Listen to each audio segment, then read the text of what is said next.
I'm Chuck Scott. I'm really excited to be a part of this project. I'm also a filmmaker.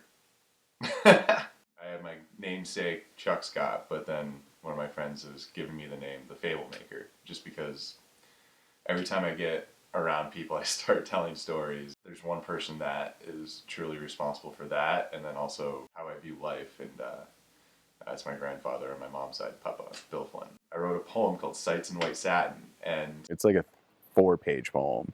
Like I envision the president as this jester who's leading this person through, and an allegory of clowns in pinstripe cloaks and diamonds for eyes. So I handed it to him. He came out.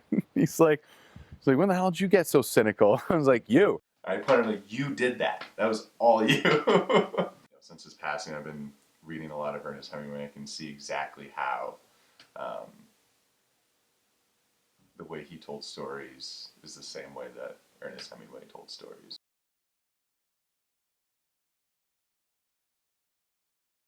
I'm a third generation goaltender in ice hockey, and he was the patriarch of that.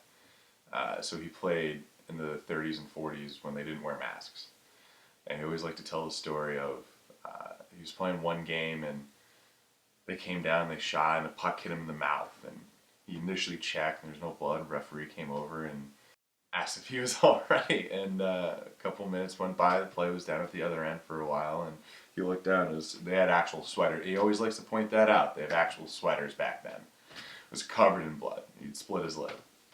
So he gets the referee's attention and they blow the whistle, and they didn't have backup goaltenders back then, so they had to wait while he's in the back getting stitched up.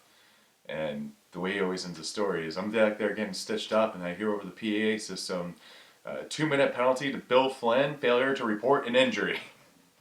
So there's all these lessons of toughness, of life's not always fair, and even if you try to do the right thing, you don't always end up on top. You always somehow get penalized, but that's no reason to not try and do the right thing. We have an oral history through stories of his life and of how to live life.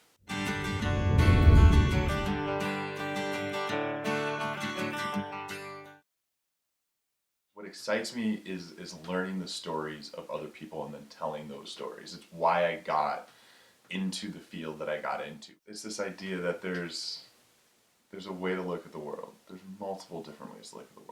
And if you're not trying to experience all of those different ways of viewing the world, then you're losing out on what the world is. Literally, part of this project is I like to talk, I like to tell stories, I like to be in front of the camera, but to truly open yourself up and put yourself out there is how you succeed. And it's been a big fear of mine for a long time, to be able to put out what represents me as a whole. It's held me back for a long time. So that's my biggest fear. I just needed to do it, to go and just make Chasing Open Ice, put myself on camera and just pour out, what was truly in my heart at that time. If you're really looking for a glimpse into who exactly I am, just watch the movie and you'll see. Just lending an ear and allowing people to talk, to tell stories, to tell their story.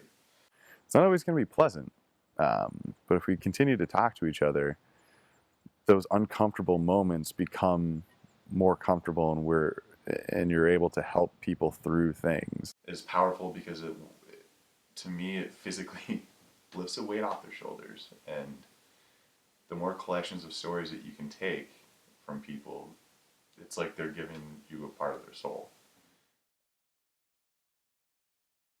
I mean, I could go complete nerd and say, I know the answer, but I wish I knew the question, because the answer is 42. What is the question that leads you to 42, which is the meaning of life from Hitchhiker's Guide, which I always love. I love that. To me, the greater question is, what's your why?